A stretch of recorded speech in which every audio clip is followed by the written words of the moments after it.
जय हिंद दोस्तों। आज हम लोग पढ़ेंगे चैप्टर 7 हमारे आसपास के एक बाजार। इसका हम लोग सॉल्यूशन इसमें सिंपल से सिंपल लैंग्वेज में उसका आंसर मैं दे रहा हूँ। तो देखिए यहाँ पर क्वेश्चन नंबर 1 में क्या दिया हुआ है कि एक फेरी वाला और किसी दुकानदार में कैसे भिन्न है। जैसे एक फेरी वाला मतलब जो आपके गांव इधर में आते हैं बेचने, जैसे जो माथा पे टोकरी लेके या साइकिल या मोटरसाइकिल से लेके, उसी को फेरी वाला कहा जाता है। और जो दुकानदार है उसमें कैसे भिन्न है, तो यहाँ देखिए हम लोग यहाँ पर इसका आंसर देते हैं। एक फेरी वाला दुकानदार से कई दृष्टि से भिन्न है। तो एक नंबर इसका पॉइंट बाय पॉइंट आपको आंसर लिखना है, आपको याद करने की जरूरत नहीं पड़ेगा। देखिए यहाँ पर फेरी वाला को कोई निश्चित या अस्थायी दुकान नहीं होती। जो फेरी वाला होता है उसका कोई निश्चित दुकान या अस्थायी दुकान नहीं होता, वह घूम घूम कर अपना सामान बेचते हैं। जबकि दुकानदार की अपनी एक निश्चित दुकान होती है, दुकानदार अपनी दुकान खोल के बैठे रहते हैं। उसके बाद देखिए दूसरे नंबर पॉइंट में एक यहाँ पर फेरी वाला अपने सामान को आवाज लगाकर बेचता है। जैसे आवाज आप देखे होंगे साउंड लगा के, या जो मतलब स्पीकर पे आवाज लगाता है कि यहाँ ये साड़ी वाला है, ये जो भी हो, जो भी कपड़े वाले जो भी हो बेचने वाला। लेकिन जबकि दुकानदार अपने सामान को बेचने के लिए आवाज नहीं लगाते। ठीक है, नहीं लगानी पड़ती क्योंकि दुकान खुला हुआ है। उसके बाद देखिए 3 नंबर पॉइंट में क्या लिखेंगे, फेरी वाला के सामने मतलब क्या सामान बहुत कम होता है। क्योंकि फेरी वाला कितना संभव है, बहुत कम सामान ले जाने संभव है, जिसके कारण पूंजी भी कम लगती है। इसकी अपेक्षा दुकानदार के पास अधिक सामान मतलब अधिक होता है और पूंजी भी अधिक लगती है। क्योंकि दुकानदार में देखिए दुकान खोलेंगे तो बहुत सारा चीज खर्चे आएगा वो दुकान रखने का, और उसके बाद देखिए उसमें जो होगा रेंट लगेगा, उसके बाद बहुत सारे खर्चा भी लगेगा, उसके जो पंखा लगेगा, जो एसी लग बैठने का व्यवस्था करना है, वो सबको व्यवस्था करके रखना है। ठीक है, तो यहाँ पर देखिए तो आपको ये 3 नंबर पॉइंट में लिख लिए। उसके बाद देखिए चौथे पॉइंट में क्या लिखेंगे हम लोग, चौथे पॉइंट में लिखेंगे कि फेरी वाला अस्थायी उत्पादन को सामान मतलब कि अस्थायी उत्पाद का सामान बेचता है, जबकि दुकानदार अस्थायी उत्पाद का सामान या ब्रांड दोनों तरह मतलब अस्थायी उत्पाद मतलब जो नॉर्मल सा हो, जो मतलब गांव देहात में ज्यादा चला जाता है वो बेचते हैं। ज्यादातर वही बेचते हैं क्योंकि गांव में ही ये सब फेरी वाला का काम चलता है और शहरों में बहुत कम देखने को मिलता है। और उसके बाद देखिए यहाँ पे ब्रांडेड चीज, वहां पे देखिए जो नॉर्मल चीज है वो भी बेचा जाता है, जो अस्थाई जो उत्पाद होगा जैसे लोकल में। उसके बाद ब्रांडेड जैसे कि नाइकी हुआ और एडिडास हुआ, ये सब मतलब बड़े बड़े ब्रांड भी वहां पे दुकानदार रखते हैं, ताकि कोई दुकान मतलब ग्राहक आ जाए तो उसको मतलब क्या सामान आसानी से मिल जाए। ठीक है, तो आपको यही लिखना है, पॉइंट बाय पॉइंट बना के कोई भी आंसर लिखिए। अगर संभव हो तो आप पॉइंट बना के लिखिए, ताकि आपको याद करने का ज्यादा झंझट नहीं हो। बस 2-4 बार पढ़ोगे आपको याद ऑटोमेटिक हो जाएगा। ठीक है, उसके बाद देखिए अगला क्वेश्चन नंबर 2 में। तो क्वेश्चन नंबर 2 में देखिए क्या है, क्वेश्चन को पढ़ लेते हैं पहले। तो देखिए क्वेश्चन नंबर 2 में कह रहा है, निम्न तालिका के आधार पर एक साप्ताहिक बाजार और एक शॉपिंग कॉम्प्लेक्स की तुलना करते हुए अंतर स्पष्ट कीजिए। जैसे देखिए साप्ताहिक बाजार मतलब साप्ताहिक बाजार जैसे हाट लगता है हमारे इधर। उसके बाद शॉपिंग मॉल्स हुआ या कॉम्प्लेक्स हुआ, उसके यहाँ पर लिखना है जैसे बेचने जाने वाली वस्तुओं का मूल, विक्रेता, ग्राहक, ये सब में आपको ये जगह जो है इसको फिल करना है। तो देखिए यहाँ पर तो यहाँ पर लिखेंगे, इसी जो कॉलम है इसमें आपको ये फिल करना है। तो यहाँ आप देखिए साप्ताहिक बाजार में अस्थायी उत्पाद का सामान या बिना ब्रांड के सामान। जो साप्ताहिक बाजार होगा जैसे हाट में, उसमें ज्यादा ब्रांड मिलेगा ही नहीं, सिंपल से सिंपल चीज मिलेगा। यहाँ देखिए वस्तुओं का मूल्य बहुत कम होगा क्योंकि उसको मतलब ज्यादा पूंजी नहीं लग रहा है। विक्रेता तो छोटे व्यवसाय होंगे। उसके बाद ग्राहक निम्न आय के वर्ग, जो ग्राहक होंगे निम्न आय के वर्ग ही होंगे, मतलब हाट बाजार से 100, 150, 200, 300 में जो कपड़े मिल जाए आसानी से मिल जाए तो निम्न आय वर्ग के ही लोग होंगे ज्यादातर। उसके बाद देखिए शॉपिंग कॉम्प्लेक्स जैसे उच्च गुणवत्ता वाले ब्रांडेड सामान होगा, तो अधिक यहाँ पर देखिए वस्तुओं का मूल्य बहुत अधिक होगा, क्योंकि जो ब्रांडेड चीज है जैसे नाइकी एडिडास का, आप अगर इसका जूता भी लेना चाहे तो बहुत ज्यादा महंगे आता है। बड़े व्यवसाय ही मतलब इसका विक्रेता कर सकता है, क्योंकि जो सामान का दाम मतलब क्या, अगर मान लीजिए 5,000 का अगर जूते हैं, तो अगर जूते लाना है, अगर मान लीजिए 1,000 पीस भी लाना है, तो आप गुणा करके देख सकते हो कितना पीस मतलब कितना पूंजी लग रहा है। उसके बाद जो अगर वो 5,000 को कोई जूता ले रहा है, तो मतलब छोटे लोग तो नहीं, मतलब छोटे लोग जो निम्न आय वर्ग के लोग होंगे वो तो नहीं ले पाएंगे, तो उच्च आय के वर्ग मतलब उच्च आय वर्ग के लोग ही ले पाएंगे वो। ठीक है, उसके बाद देखिए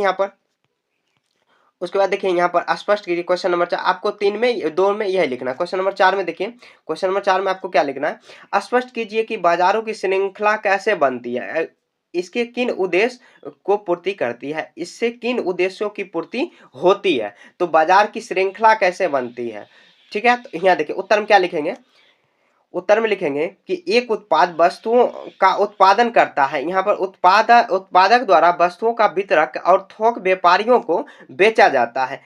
कई बड़ी बड़ी कंपनियां अपना सामान थोक विक्रेताओं को ना देकर वितरकों को देते हैं। जैसे देखिए बड़े बड़े व्यापारी तो क्या करते हैं, जो छोटे छोटे व्यापारी हैं उनको देते हैं डायरेक्ट, और वितरक के माध्यम से थोक विक्रेताओं के पास सामान पहुंचता है। जो छोटे छोटे व्यापारी हैं वो सब सामान जो मतलब बेचने वाला जो होता है उसी को बेच देता है डायरेक्ट। इसमें होता है कि मतलब क्या कमीशन जो कट होता है कि डायरेक्ट मतलब बहुत ज्यादा बोझ एक लोगों पर नहीं पड़े।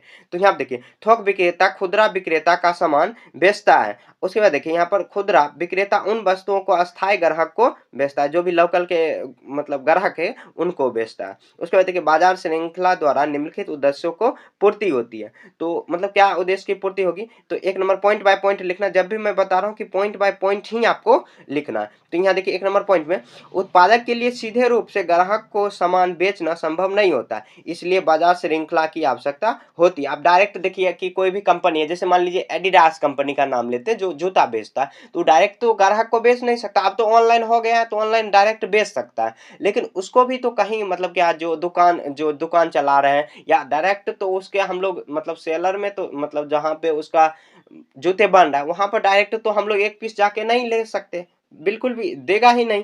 तो उसको भी एक चाहिए कि मतलब ये छोटे व्यापारी को पकड़े या बड़े बड़े जो सेलर है उसको पकड़े, उसके बाद मतलब वहां पे बेचे और वहां से ग्राहक जाके खरीदे। अब देखिए छोटे व्यवसाय एवं खुदरा विक्रेता उत्पादक के सारा सामान खरीदने में असमर्थ होते हैं, क्योंकि बहुत बल्क में होता है, करोड़ों में होता है, तो छोटे जो व्यापारी खरीदने में असमर्थ होता है, इसलिए उन्हें भी बाजार श्रृंखला की आवश्यकता होती है। तो जितना चाहे हम लोग उतना खरीद सकते हैं, ठीक है। तो मतलब बल्क में सामान खरीदना वो छोटे जो व्यापारी होंगे उनके लिए असमर्थ होंगे। उसके बाद देखिए बाजार श्रृंखला के कारण उत्पादक से उपभोक्ता तक सामान आसानी से उपलब्ध हो जाती है। जैसे उपभोक्ता और उसके बाद मतलब क्या उत्पादक से उपभोक्ता, उपभोक्ता कौन, उपभोक्ता जो सामान अंतिम रूप से जो यूज करे, और उत्पादक कौन, जो सामान बनावे। जैसे मान लीजिए आप कॉपी, तो कॉपी यूज कर रहे हो या कलम ही मान लो, तो कॉपी आप यूज कर रहे हो तो आप उपभोक्ता हो गए।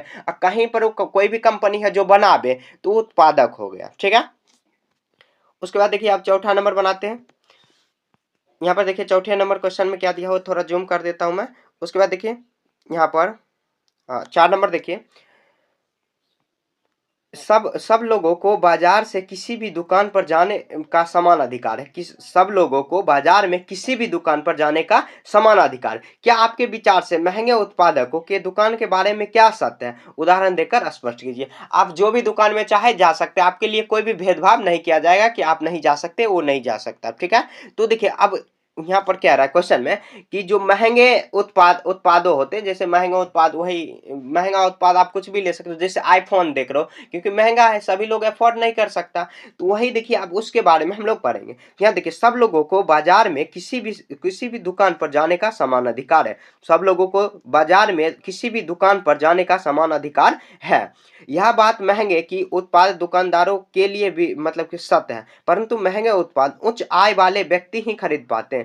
जो क्योंकि आईफोन 16 प्रो जो भी हो, आप महंगे जो देखते होंगे अच्छे खासे पैसे कमा रहे हैं वही खरीद पाएंगे। गरीब लोगों का बस का बात वो है नहीं। यहाँ देखिए गरीब लोगों महंगे उत्पादों की दुकानों के सामान खरीद नहीं सकते। आप आपके पास पैसे है तो खरीद सकते हैं। उसके बाद देखिए यहाँ पर वे साप्ताहिक बाजार जैसे हाट बाजार लगता है, अस्थायी दुकानदार फेरी वालों से सामान खरीदते हैं। फेरी वाला बेचने वाला आता है गांव में, जो साउंड लगा के, आजकल तो साउंड लगा के मतलब बाजा बजा के ही सब बेचते हैं। आवाज पहले देते थे अब नहीं दे रहे। यहाँ देखिए उदाहरण स्वरूप उच्च आय वर्ग के लोग ब्रांडेड सामान शॉपिंग मॉल में खरीदते हैं। जो ब्रांडेड सामान होगा, आप कभी मॉल गए होंगे, बहुत महंगा सामान वहां पे बिकता है, जबकि निम्न आय के लोग यहाँ पे इसे खरीदने में असमर्थ होते हैं। जो निम्न आय के लोग हैं जो कम पैसे कमाते हैं, तो वो निम्न आय के वर्ग की श्रेणी में आएंगे, तो मतलब खरीदने में असमर्थ होंगे, ठीक है। आगे देखिए आप यहाँ पर देखिए क्वेश्चन नंबर 5 में यहाँ पे थोड़ा सा टाइपिंग मिस्टेक हो गया।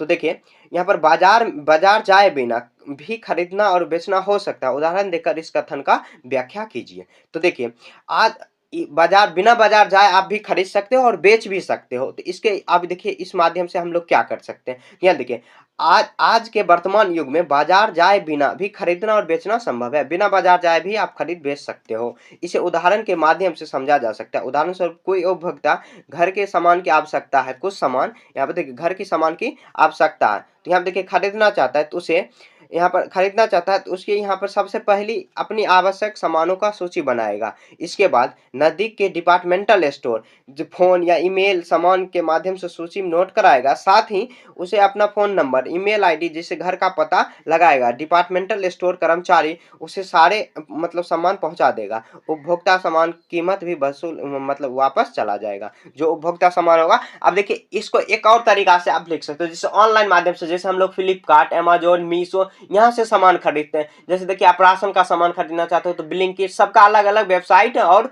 जो ऐप आता है उससे हम लोग खरीद सकते हैं। ये लिख सकते हैं आज के युग में, मतलब ऑनलाइन, जैसे मतलब ऑनलाइन, या ऐसे लिख सकते हैं ई कॉमर्स प्लेटफॉर्म के माध्यम से, जैसे कि फ्लिपकार्ट हुआ, अमेजोन हुआ, मीशो हुआ, मिंत्रा हुआ, ये सब से हम लोग सामान खरीद सकते हैं ऑनलाइन। और ऑनलाइन वो भी बेच रहा है और हम लोग खरीद रहे हैं। हम लोग चाहे भी तो बेच सकते हैं, उस पर भी बेच सकते हैं और खरीद भी सकते हैं। तो इस ये भी आप लिख सकते हो। और ये जो सिंपल है लैंग्वेज, आप ईमेल के माध्यम से, यानी तो आप कॉल करके बता सकते हो कि ये मुझे सामान का जरूरत है, आप भेजवा दो, वो भेजवा देंगे। ठीक है, उनको वहां पे मतलब क्या डिलीवरी चार्ज लगता है और बाकी भेजवा देंगे। हमारा भी समय उसमें बचा बाजार जाने से, और उनका भी मतलब क्या वो जो कॉस्टिंग बचता है कि दुकान लगाने का जो होता है वो सब भी कॉस्टिंग बच जाता है।